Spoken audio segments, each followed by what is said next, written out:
Muy bien, pues en principio, pues agradecer a la doctora Diana Ruiz la invitación a la Universidad Autónoma de Chiapas. eh, y bueno, pues a este proyecto al que me sumo, titulado Voces para la Filosofía, Diálogos de la Academia Filosófica Contemporánea. Quisiera comenzar con un exordio de por qué Aristóteles resulta relevante para nuestros días. En primer lugar, Aristóteles es inmortal por su obra, y eso es lo que significa la palabra clásicos. Pero la riqueza que dimana de sus escritos va más allá del hombre y llega hasta nosotros, no solo por la trascendencia de su pluma, sino por sus mismas tesis, muchas de las cuales conservan aún su vigencia. Además de ello, el espíritu de su pensamiento se ha encarnado de múltiples maneras, tanto en comentadores como en pensadores de varias líneas y cortes, en los que brilla de modo discontinuo pero latente el fondo de su pensamiento.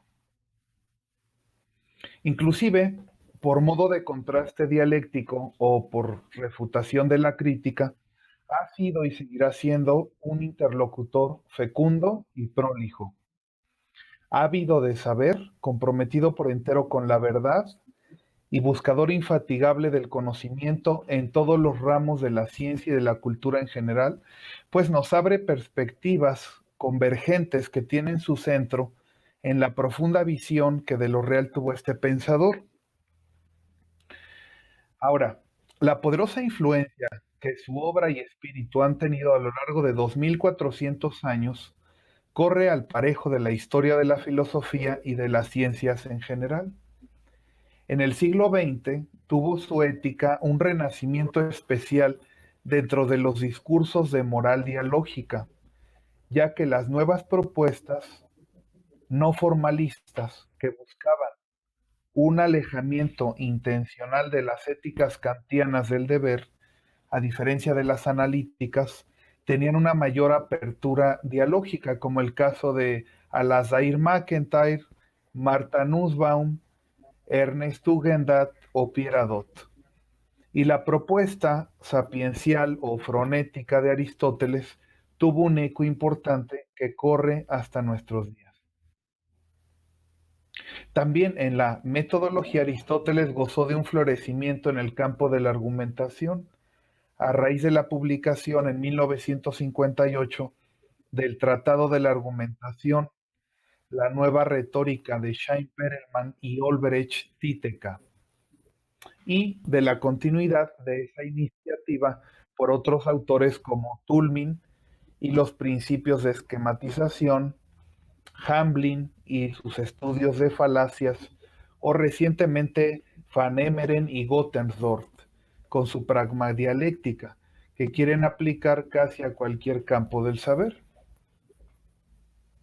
Todos ellos son fenómenos que reavivaron el diálogo con su dialéctica expuesta en los 8 libros de los tópicos y en las refutaciones sofísticas, y con su retórica expuesta en la obra del mismo nombre, compuesta por 3 libros. En este trabajo me propongo mostrar ante ustedes de un modo sucinto, corto, la imbricación y bondades de estas áreas metodológicas que naturalmente se cruzan bajo una ética del discurso y bajo un eje vertebral de la verdad que se busca en cada caso.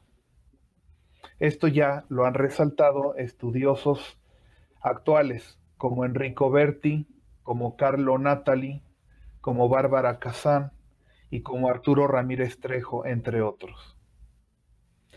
Presento una exposición entonces de conjunto que podríamos agrupar bajo el título actual de Teoría de la Argumentación Aristotélica, en el modo en cómo el propio Aristóteles considera que debe hacerse una argumentación, refrescando pasajes clave y resaltando sobre todo la ética de la argumentación y su fundamentación en la verdad, entendida por el Estagirita como la evidencia de los hechos presentados. Cabe señalar también que ejemplarmente Aristóteles aplica su propia teoría en la manera como argumenta, y ello nos muestra tanto su organicidad interna como su perenne actualidad. Entonces, voy a empezar en una primera sección hablando sobre todo de la dialéctica en vinculación con su ética. Aristóteles se relaciona con la moral desde los lineamientos que él mismo estipula en la metodología que emplea en su teoría argumentativa. De hecho, estipula requisitos morales para una buena argumentación, ya que la argumentación filosófica, a diferencia de la sofística, debe estar solo al servicio de la verdad, ya sea que hablemos de la verdad teórica, aletheia theoretike, o de la verdad práctica, aletheia practicae. Ambas dimensiones de la verdad están contempladas por Aristóteles, la primera, o sea, la teórica, por la metafísica, la ética, la verdad práctica, por la ética y la política. Entonces, en él hay una organicidad, no son campos estancos, separados o desvinculados, sino que están ligados como en un organismo. Entonces, Aristóteles nos habla de la coherencia que debe haber entre el pensamiento y la vida y postula una verdad que subyace al comportamiento y que opera por convencimiento de sí propio. En la Ética Nicomaquea nos dice lo siguiente, cito: los argumentos verdaderos son de gran utilidad, no solo para el conocimiento, sino también para la vida, porque como están en armonía con los hechos, se les da crédito y así mueven a quienes los comprenden a vivir de acuerdo con ellos. Fin de cita. Aristóteles en los tópicos nos invita a partir de lugares comunes, aceptados o ampliamente referenciados, para abordar temas o discusiones que puedan discutirse si uno no es experto en el tema, o aún siéndolo, para hacer justicia a cuantos antes de nosotros han dicho tal o cual cosa sobre lo que nos interesa. Esto es una consideración a la tradición. El fin es poder llegar a la verdad en cada caso.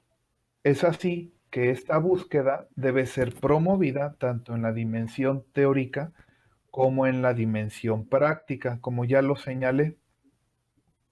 Ahora, ese punto de partida se debe dar en relación a los sabios de la materia que tratemos en cuestión, evitando así una apelación impropia a una autoridad no competente en la materia que nos disponemos a abordar, o sea, lo que en lógica se conoce como falacia ad verecundiam. Pero incluso el estagirita da cabida al sentido común o al común sentir de la mayoría, pues los tópicos también consideran estas posibilidades.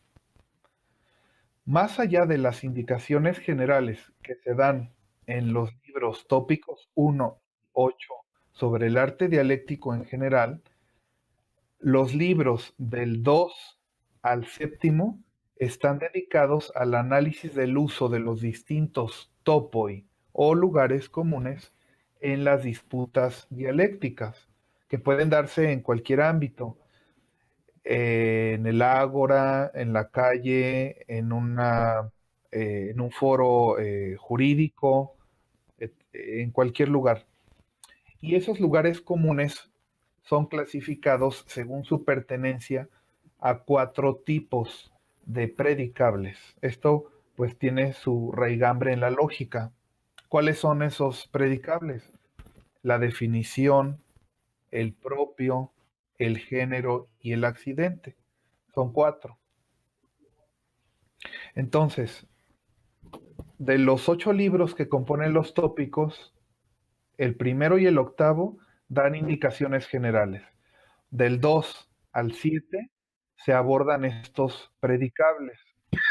Concretamente, El libro 2 y el libro 3 abordan los lugares del género. El libro 4 aborda los lugares de lo propio. Y el libro quinto, los lugares de la definición. Entonces, ya con todo esto, pues se tiene lo que se conoce como dialéctica.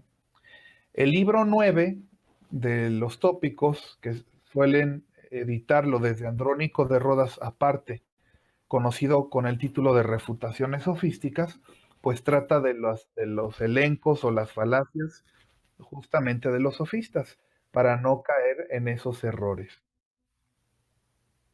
Entonces, estos predicables de que yo les hablaba, o categorías lógicas, se relacionan con los predicamentos, también conocidos como categorías del ser y del lenguaje, que están expuestos, que son 10, ¿no?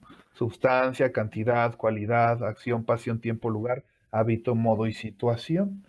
Estos están expuestos en otra obrita que se llama Las categorías, que son partes de su lógica. Y libro a libro, pues Aristóteles va complementando su lógica, incluyendo en su seno no solo a la analítica, que está en los analíticos primeros y segundos, sino a la dialéctica, como acabo de mencionarles. También está incluido la lógica, perdón, la retórica, pues el estudio sobre el discurso quedaría incompleto si no aborda los temas de la percepción del auditorio, o sea, de las pasiones del oyente y de los engarces que estas artes tomadas individualmente tienen entre sí, o sea, dialéctica, retórica, analítica. Así es como Aristóteles define a la retórica de un modo teatral, porque la define como, cito, antístrofa de la dialéctica, y como extensión de la ética. Entonces, en griego es «he rhetorique estin antístrofos te dialectique». Ahora, ¿qué es esto? Lo voy a explicar. Antístrofa significa que es el coro en la tragedia griega. O sea, el coro es la contraparte de los actores, o sea, del interlocutor. Entonces, en la tragedia griega están los actores actuando, pero también hay un coro que responde verbalmente a ciertos pasajes o ciertas complejidades de una trama. Aristóteles toma esta figura del teatro griego para aplicarla a su retórica y diciendo, bueno, pues que es el coro, es como si fuera el coro en la argumentación general. ¿Y quién sería entonces quien ocupara los primeros lugares de la escena teatral? Pues la dialéctica. Entonces esto pues es muy griego, ¿no? Es una analogía con el teatro griego muy ad hoc porque la complementariedad de las partes de la unidad de conjunto da en la dramaturgia de la obra misma la interrelación orgánica de todos esos elementos. O sea, Aristóteles tiende a ver la naturaleza como un gran organismo. También por eso no es casualidad que su filosofía contenga estudios de animales, lo que ahora se llamaría zoología, ¿no? Los estudios de historia de los animales, reproducción de los animales, de la generación y la corrupción, etcétera. Entonces, él tiende a ver las diversas áreas del saber dentro de una unidad de la ciencia. Justo suena raro porque es algo que hoy en día no tenemos. Hoy en día no tenemos unidad de la ciencia, sino que cada rama, cada rama de la ciencia tiene una metodología propia, una organicidad específica y pues suele haber avances en cada rama de la ciencia, pero no podemos ver desde el siglo XIX esa unidad, ¿no? Ya no hay grandes sistemas metafísicos ni explicativos de la realidad. Después de Hegel, Hegel fue el último exponente, ¿no? Sistemático. Entonces, en Aristóteles, uno de los términos no puede estar sin el otro. Y eso supone una complementación dialógica de todas esas partes para producir un efecto de conjunto, que tal como en la obra teatral, todas estas secciones y actores tienen una participación que reflejan la obra en su unidad, aun cuando cada uno tenga un papel específico y particular. Entonces Aristóteles piensa que dados estos presupuestos con relación a la filosofía, cito a Aristóteles, hay que tratar acerca de estas cosas conforme a la verdad. Fin de cita. O sea, Aristóteles es muy enfático en decir es que si de algo nos sirve la metodología, si de algo nos sirve la lógica, si de algo nos sirve la argumentación, es para llegar a la verdad. Y esta es, pues, para Aristóteles la condición sin la cual no se puede dar el conocimiento filosófico como tal. Un autor contemporáneo, un profesor de la UNAM que se llama Arturo Ramírez Trejo, en un estudio que tiene de la retórica de Aristóteles, dice lo siguiente, cito, en Aristóteles, sin verdad, no hay discurso. Dialéctica y retórica no se entienden sin la verdad. Por tanto, desde el inicio de su tratado Aristóteles fundamentó su doctrina retórica en la verdad o en lo que tiene no una simple apariencia, sino un aspecto de verdad, es decir, en lo verosímil. Fin de cita. Ahora, para establecer pues una línea de división entre verdad y falsedad, Aristóteles advierte cuatro tipos de razonamiento. Aquí empieza ya a hacer divisiones que nos van a dar luz en el seguimiento de este arte.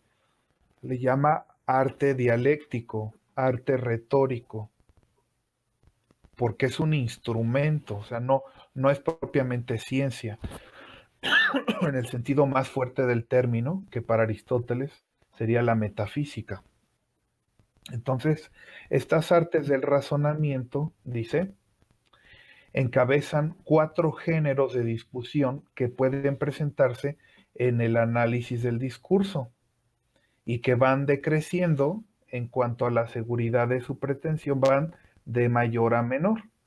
Entonces, de los cuatro tipos de razonamiento, ahorita los voy a mencionar, que ubica Aristóteles en los tópicos, dos son morales, o sea, permisibles, y dos no.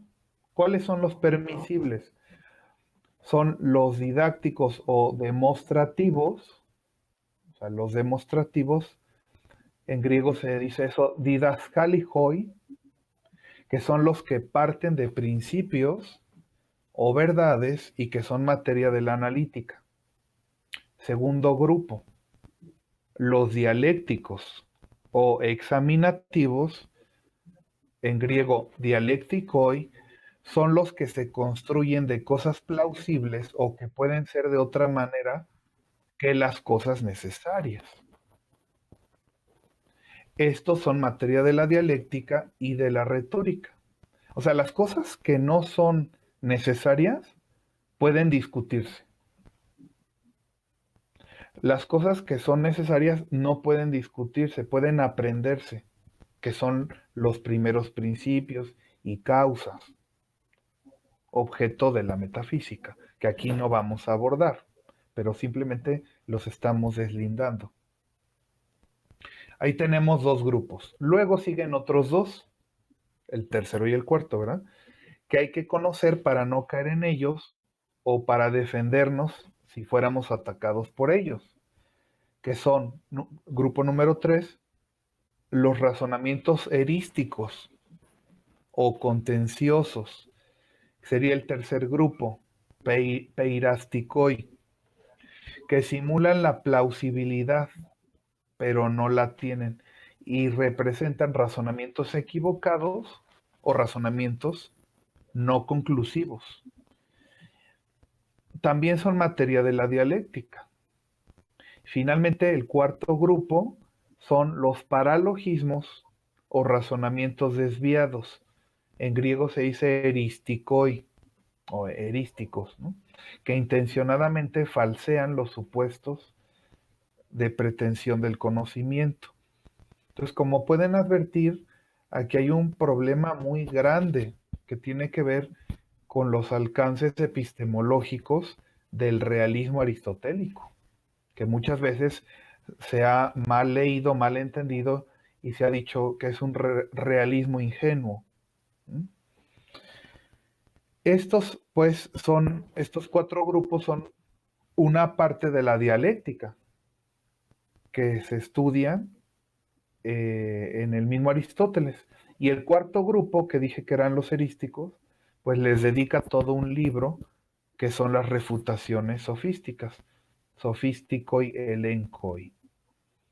Entonces, si quisiéramos aclarar otra vez los tipos de razonamiento en Aristóteles, diríamos que son cuatro grupos, pueden tener varios nombres, se han traducido de varias maneras.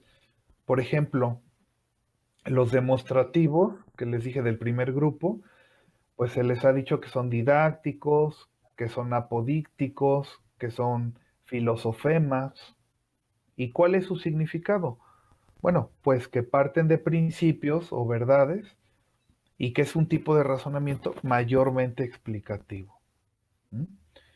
El segundo grupo, los dialécticos, pues también se han dicho que son epiqueremas, por ejemplo, es otra denominación, epiquerema, que parten de lo plausible, de las cosas que parecen bien, parece que están bien o parecen así. El tercer grupo, los erísticos, también se les han llamado razonamientos contenciosos o sofismas. Su significado de estos es que semejan plausibilidad sin tenerla.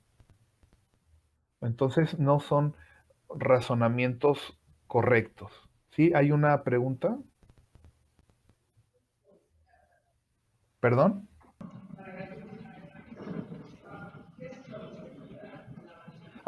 Plausible es Plausible que es que puede, puede, que parece correcto, pero que en principio no se sabe si lo es o no.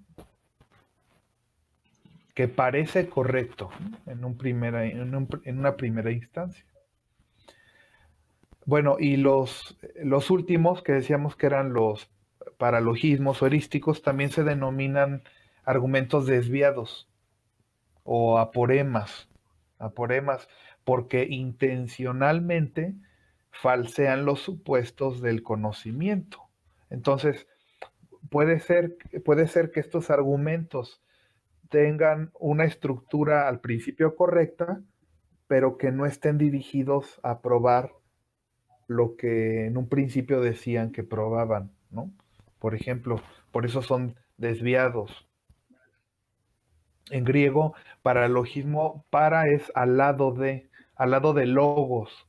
O sea, no es lo que está en sintonía con el logos, sino lo que está a un lado. Entonces, esta clasificación que les acabo de exponer, pues permite dividir las intenciones de los argumentos de acuerdo a su relación con la verdad o con la falsedad.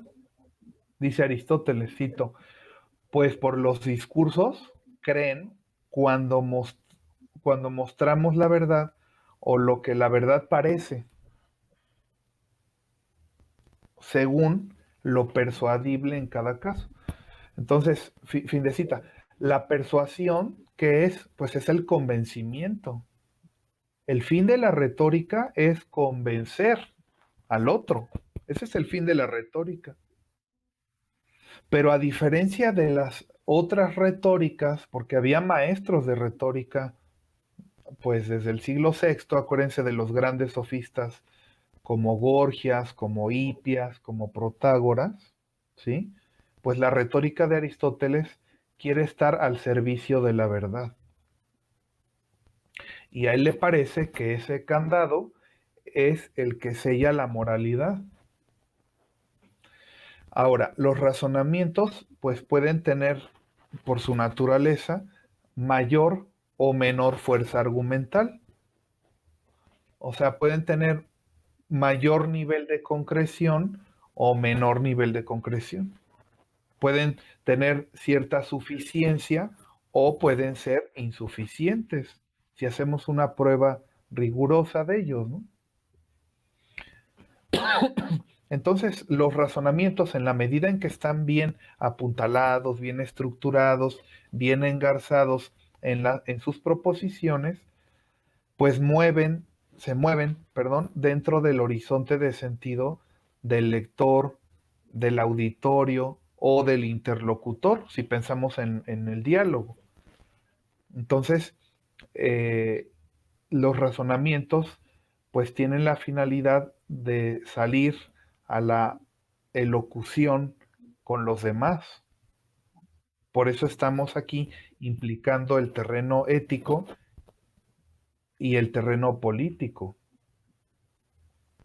Ahora, por ejemplo, Aristóteles dice que la apelación a una autoridad en materia, pues es un tópico.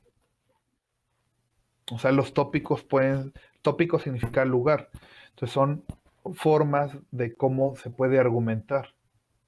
Cuando yo hago un argumento de autoridad es porque carezco quizás de una razón suficientemente poderosa y entonces me tengo que apoyar en alguien de gran prestigio en el ramo, ¿no? Para decir es que Kant dice tal cosa, o es que Hegel dice tal otra. Entonces uno dice, ah, Kant, Hegel, Descartes, Mallarmé, etcétera. Estoy apelando a un tópico de autoridad. Eso puede ser correcto en determinado momento. Lo que no es correcto es aplicar a una autoridad que no es competente en la materia, aunque lo sea en otra.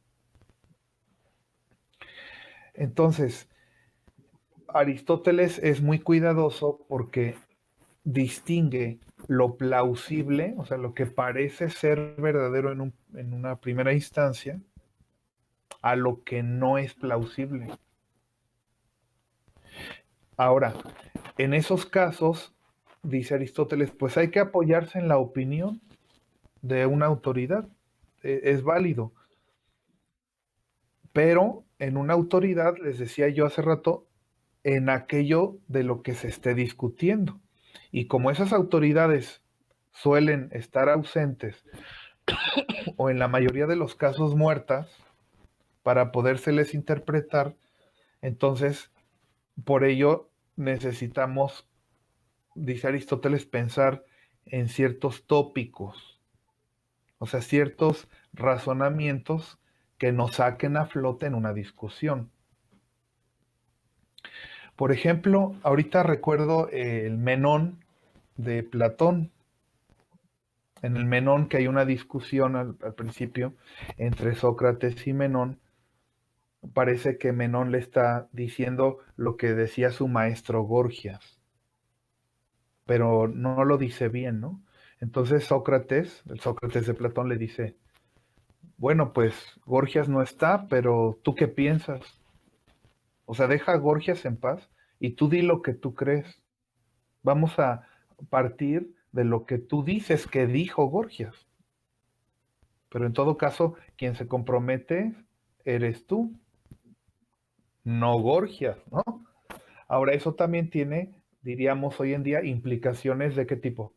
Hermenéuticas, implicaciones interpretativas, exegéticas. Entonces, fíjense cómo los campos de la filosofía se van implicando entre sí de una manera armónica. Esto pues es muy bonito, ¿no? Entonces, en estos casos en que podemos apoyarnos de una autoridad en lo que se está discutiendo, pues debemos operar cuando pensemos que lo que se dice es plausible, dice Aristóteles. O sea, no voy a tratar de sostener algo que parece de entrada ilógico o que parece falso, ¿no? Entonces, justo ahí puede insertarse el tópico para apuntalar un argumento, pues la mente no reconoce ese horizonte inmediatamente, como les decía hace un momento, sino a través de un proceso epistemológico complejo de discernimiento. Entonces, el mismo Aristóteles señala en los tópicos, cito, dice, ninguna de las cosas que se dicen plausibles se manifiestan plenamente a primera vista. Eso es lo plausible, ¿no? Fin de cita. Pues se requiere una consideración de estudio ulterior. Esto pues nos abre a otra clasificación central en la dialéctica que podemos ubicar en los tópicos de apelación ofrecidos por Aristóteles. Son frecuentes en la argumentación y se les denomina lugares comunes. Aristóteles dice que o se consideran 6 clases, a saber, dice que la apelación debe darse a, número 1, a toda la gente, o número 2, a la mayoría de la gente, número 3, o a los sabios. Hasta aquí van 3, ¿no? Y es en los sabios en donde se concentra el mayor interés de Aristóteles. Entonces dice, en esta última clase hay una subdivisión. Todos los sabios, la mayoría de los sabios o los más reputados entre ellos. Entonces aquí vemos que Aristóteles tiene una vasta tolerancia argumental, ya que no invalida la opinión de las personas de a pie, ni de alguno entre ellos, como por ejemplo Descartes sí lo hace. Descartes en las meditaciones empieza negando la opinión del vulgo. Dice, eso no sirve para nada, ¿no? Aristóteles dice, no, quizás tengan cierta razón, porque si la mayoría lo cree, pues puede ser plausible. Claro, hay que analizarlo, pero puede ser plausible. Entonces, la opinión abierta del filósofo, en este caso, pues Aristóteles, podríamos hablar de una tolerancia argumental mayor. Entonces, le da un lugar de primera línea a los sabios y en estos, pues hay otras diferencias, ¿no? Si aplicáramos el mismo criterio de no exclusión a esta taxonomía, a esta división o tipología, también le podemos llamar, que nos ofrece Aristóteles, tendríamos por justicia otras 3 subclases de sabios que no están explicitadas, pero sí consideradas y que también entran en este terreno. ¿Cuáles son esas 3 clases? Los más sabios, que obedecen pues al grado de conocimiento y no al reconocimiento que puedan tener de ellos los demás. Número 2, los sabios menos conocidos, que pueden pasar desapercibidos, pero que tal circunstancia es accidental y no les quita la sabiduría. Y último, serían los sabios no conocidos, que por diversos motivos pueden ser no conocidos. No sé, por ejemplo, pensemos que en la filosofía antigua los sabios buscaban esconderse. Por ejemplo, Heráclito se va a la montaña, Plotino no quiere que le tomen una estatua, una reproducción, no quieren difundir la doctrina. Platón mismo no quiere escribir ningún tratado de la filosofía, si es que es válida la carta séptima, ¿no? Entonces, el mismo Aristóteles señala a este respecto que también es preciso honrar, dice Aristóteles, a los que no son ni celebrados, como estos sabios que decíamos, pero tampoco malos, sino que son buenos y son sabios, pero se les ignora. Bueno, más adelante entonces, después de esta división, que son herramientas que Aristóteles nos va ofreciendo para proveer de una fortaleza a sus propios argumentos, o argumentos que nosotros podemos construir a partir de esos lugares, dice que tenemos que tener cierto manejo, cierta pericia, pues como en todas las artes. Para yo hacer algo bien necesito mucha práctica. Por eso la dialéctica tiene que ser un arte que se practique mucho. Asimismo, dice Aristóteles que debemos habilitarnos para una mayor coherencia lógica en la hechura de nuestros propios argumentos. Él nos dice lo siguiente, en los tópicos, dice, el propósito es encontrar un método a partir del cual podamos razonar sobre todo problema que se nos proponga, a partir de cosas plausibles y gracias al cual, si nosotros mismos sostenemos un enunciado, no digamos nada que le sea contrario. Fin de cita. O sea que si partimos de ciertas premisas, pues no entremos en contradicción. Y sobre todo que lo que digamos sea verdadero. Si no puede ser verdadero porque no alcanzamos ese nivel, pues al menos que sea plausible. O también se dice verosímil.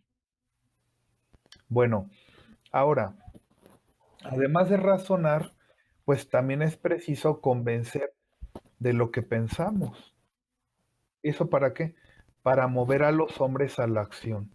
Entonces aquí es donde entra la retórica. O recordando la imagen teatral, entraría el coro. Entonces, la retórica o la contracara de la dialéctica entra aquí para persuadir de lo que nosotros pensamos.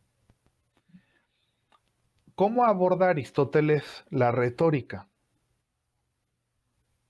Pues él retoma una división que ya se había hecho en una obra que se daba por mano de Aristóteles, la retórica Alejandro. Después, a mediados del siglo XX, se descubrió que no era de Aristóteles, sino de un autor que se llamó Anaxímenes de Lámsaco. O sea, él vivió entre el 380 y el 320 a.C. Pero esta obra la podemos hallar en el Corpus Aristotélico, en la edición crítica de Becker aparece. Ahora, estos tres géneros de la división, los tres géneros eran los géneros de los auditorios de la época de Aristóteles. ¿Cuáles eran?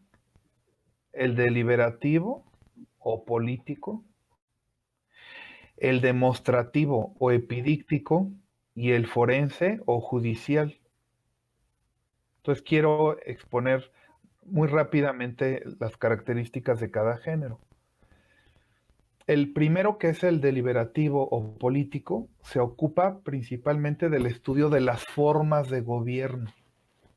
De ahí su relación con la política. Se ocupa de temas recurrentes en las asambleas.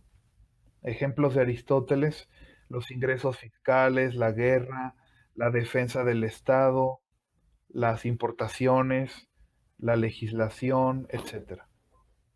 Pero aunque trata todo eso, su objeto más noble, dice Aristóteles, es la deliberación sobre la felicidad, sobre la eudaimonía.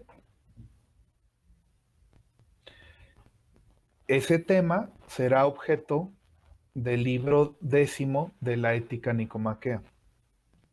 Entonces, fíjense cómo está hablando de la dialéctica, del razonamiento, pero está vinculando todas las áreas del conocimiento. Como se puede apreciar, el tema de la felicidad es la finalidad de la ética, así como la finalidad de las formas de gobierno lo es de la política, o sea, el bien común. De ahí que Aristóteles considera la retórica como extensión del binomio ético-político. Así, la deliberación puede tratar de los elementos de la felicidad y saber si deben incluirse en ella o no, como por ejemplo hablar de la virtud, de la nobleza, de la riqueza, de la progenie, de la buena vejez, de la amistad, de las virtudes corporales, de la salud, del honor, de la fama. Todo esto que estoy enunciando, Aristóteles lo trata en la retórica. Claro, en las éticas, en las tres éticas, lo profundizará, pero aquí ya lo está apuntando. Y a su vez, la deliberación sobre el bien, que era un tema importantísimo para Platón y que él hereda. Entonces, del bien que hay que discutir, pues cuál es su magnitud, cuál es su necesidad, cuál es su utilidad, cómo lo debemos desear, o sea, la apetencia, cómo lo podemos conocer, o sea, la ciencia, cuánto dura, cómo se elige, qué placer nos reporta, cuál es la dificultad, etcétera, etcétera. Pero ante todo, la verdad, ya que una retórica sin verdad equivale a una sofistería, o para usar una palabra de la época, una erística. Por ello nos dice Aristóteles, en la retórica nos dice esto, cito, ser conforme con la verdad, lo que no es conforme con la opinión, y cuantas cosas se quiere ser mejor que parecer, pues se acercan más a la verdad. Caita pros aletheian ton pros doxan, caijosa inaimalon jodokein bulontai, pros aletheian garmalon. Qué bonito es el griego, ¿no? O sea, tiene una musicalidad que nos transmite, ¿no? Algo transmite. Enseguida tenemos el género demostrativo. Entonces ya pasamos el género deliberativo, ahora viene el demostrativo o declamatorio. En griego se dice epidícticos o epidíctico. Su objeto es de índole moral. Trata sobre la virtud y el vicio, sobre el bien y el mal, sobre lo bello y lo feo, sobre lo noble y lo bajo, o sea, sobre el carácter de los hombres. Esto en griego se llama ethos, sobre la virtud, calocagatía, la belleza y la bondad implicadas, ¿no? Entonces, la finalidad es ensalzar lo bueno. ¿Cuál es la finalidad de este tipo de retórica? Ensalzar, encomiar, elogiar lo noble, ¿no? Y por contraposición, denostar, reprochar, vituperar lo malo, lo vicioso, las malas obras. Se fijan que tiene un corte moral.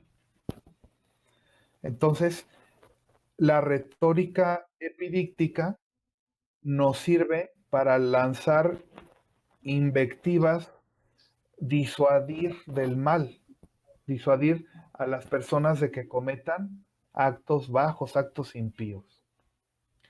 Entonces, eh, poniendo algunos ejemplos de retórica epidíctica, por ejemplo, antes de Aristóteles, por ejemplo, el famosísimo encomio a Helena de Gorgias, o el reconocimiento a la batalla de las Arginusas, ganada por los atenienses en el 406, cuando le ganaron a los espartanos, o los discursos laudatorios que pueden ser a favor de un dios o de un héroe, alabanzas a los dioses o a personajes ilustres del pasado. ¿Y eso para qué? Pues para tomar una lección para los hombres del presente. Entonces, todos estos ejemplos, por ejemplo, la vida de Pitágoras, los cantos a Atenea, una diosa, en sus fiestas, ¿no? La lucha de Demóstenes, este gran orador, por ser un gran declamador, un rétor. ¿Cómo le hizo? Era tartamudo, pues se ponía unas piedras en la boca y hacía ejercicios y ejercicios y ejercicios, muchas vocalizaciones, hasta que llegó a ser el mejor declamador de su tiempo, ¿no? Por último, tendríamos el tercer género retórico, que sería el forense, también conocido como género judicial, y que tiene que ver, como su nombre lo dice, con la justicia. O sea, acusa lo injusto y defiende lo justo. Este género, el forense, busca las causas de quienes cometen injusticia y estudia la naturaleza del acto voluntario para encontrar las causas o los móviles de acción en 7 categorías. Fíjense cómo se va ramificando esto. Es muy compleja la retórica y la dialéctica aristotélica son complejas. Por eso he pensado en platicarles estos esquemas para que vean cómo están estructuradas. Entonces, a su vez, decía yo, este género forense tiene otras categorías o divisiones: la fortuna, la naturaleza, la violencia, la costumbre, la reflexión, la ira, la concupiscencia. Esto pues nos va a dar por resultado un conocimiento hasta cierto punto preciso respecto de los caracteres de las personas o los caracteres de los oradores. ¿Cómo voy a persuadir a alguien si no lo conozco? Es difícil, ¿no? Entonces, finalmente, Aristóteles toma estos géneros ya de la época y les da un tratamiento expedito en su argumentación que puedan funcionar dialécticamente dependiendo las necesidades de la argumentación. O sea, dependiendo de quién esté deliberando, de quién esté discutiendo, pues nos vamos metiendo a esos foros para dialogar con esas personas. Pero ¿cuál es la condición que él pone? Dice, tener siempre por fin la verdad. O sea, es muy enfático con esto. Más, ella, o sea, la verdad, es más persuasiva que la falsedad. Y cito, dice, es útil, dice Aristóteles, es útil la retórica por ser por naturaleza más fuertes la verdad y la justicia que sus contrarios. Recordemos, pues, que para Aristóteles lo único que es propio del arte son los argumentos retóricos, y lo demás, dice, son solo aditamentos. Entonces, después Aristóteles nos va a proponer una tipología. Ya ahorita no me voy a meter en eso. El documento inextenso que mandaré, pues sí lo tendrá, que es una enumeración de tópicos retóricos que tienen que ver también con consejos o técnicas de cómo abordar ciertos conceptos, ciertas ideas.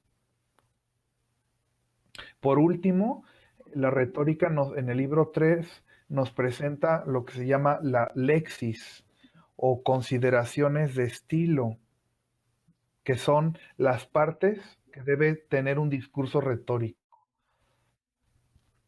y que nos acaban dando pues una alocución elocuente, bella, elegante, con figuras. Una tradición que retomaría estas enseñanzas de Aristóteles sería la tradición latina de las instituciones oratorias de Quintiliano y Cicerón. Ellos retomarían todo esto que Aristóteles expone en estos libros. Y en general dice Aristóteles que un discurso bien tramado debe llevar estas partes: el exordio, que es una presentación; una exposición, que es la narratio;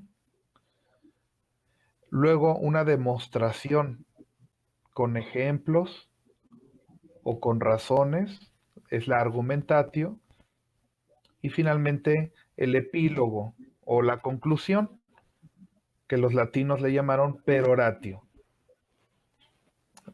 Bueno, simplemente para concluir mi presentación, pues diré una palabra más, ¿no? Como podemos apreciar en esta exposición, la retórica, análogamente a la dialéctica, que son partes constitutivas de la teoría de la argumentación aristotélica, afronta varios frentes de análisis.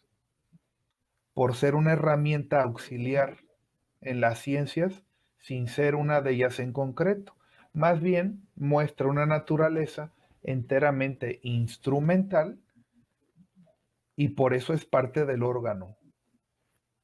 La retórica, al igual que la dialéctica, fungen a su vez como partes orgánicas de la vasta teoría de la argumentación aristotélica. Uno de los retos contemporáneos que tenemos es precisamente tomarnos en serio la instrumentalidad de estas artes al servicio de la verdad y de lo humano, ya que lo que la filosofía de Aristóteles apoya es el respeto a la inteligibilidad de lo real y a la integridad del hombre.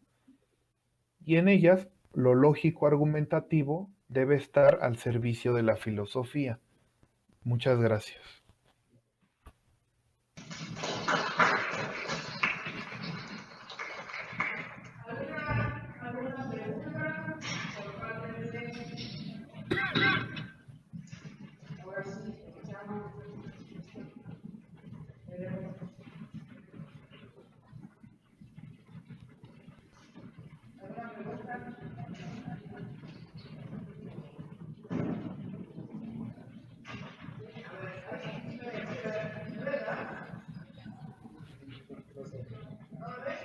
¿Sí? Sí,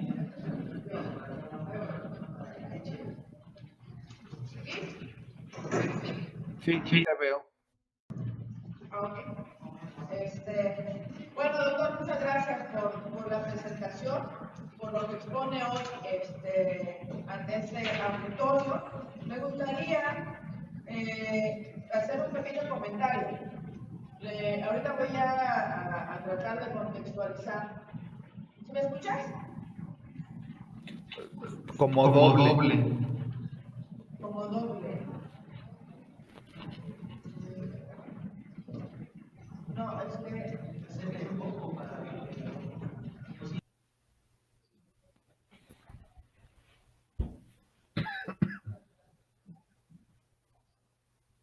¿Me escuchan o igual me escucha doble? Sí, Sí, ahora sí ahora te sí te escucho escucho mejor. mejor. Ok. Sí te Sí te escucho. escucho. Era el sonido del clima. Por eso es que no me ¿Cómo? escuchabas. Era el aire acondicionado. Ah, ok.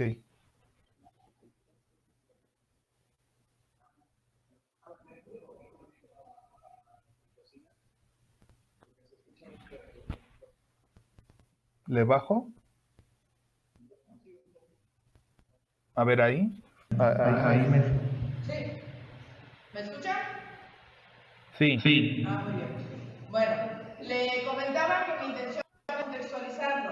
En este momento nos encontramos con estudiantes del primer semestre.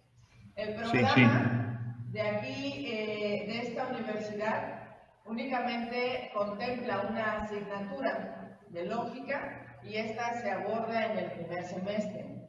Obviamente fue necesario incentivar el arribo de los estudiantes porque precisamente esta parte, la teoría de la argumentación aristotélica, no tiene un espacio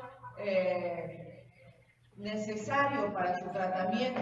Es una sola asignatura de lógica para toda la carrera. Entonces prácticamente hay que correr. En este sentido, también tomar en cuenta que en el nivel medio superior, en este contexto también, la enseñanza de la lógica no es una prioridad. ¿Por qué? Bueno, por muchas razones, entre ellas el perfil de los docentes y que no hay una tradición filosófica, al menos en el sureste, que no sea de corte seminarista. Bueno,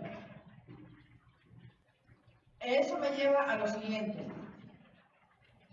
Antes que la lógica formal, que es, digamos, lo que nos llega o lo que se trabaja en el nivel medio superior en algunos contextos, sobre todo, por ejemplo, en Guadalajara, en las prepas y en la licenciatura, en la UDG, donde soy egresada. Antes de la lógica formal se encuentra la hoy denominada o reconocida como lógica no formal, que sería pues la lógica primera, la aristotélica, que si bien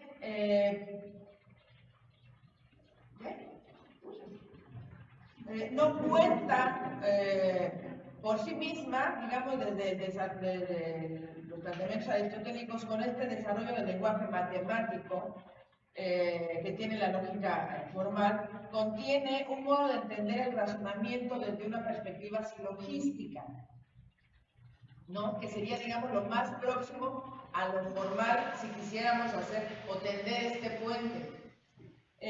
Me gustaría, si es posible, digamos, porque lo que alcanzaron a ver los estudiantes fue un poquito la silogística, ¿no? Estos razonamientos, no tanto en la teoría de la argumentación, eso estaría genial.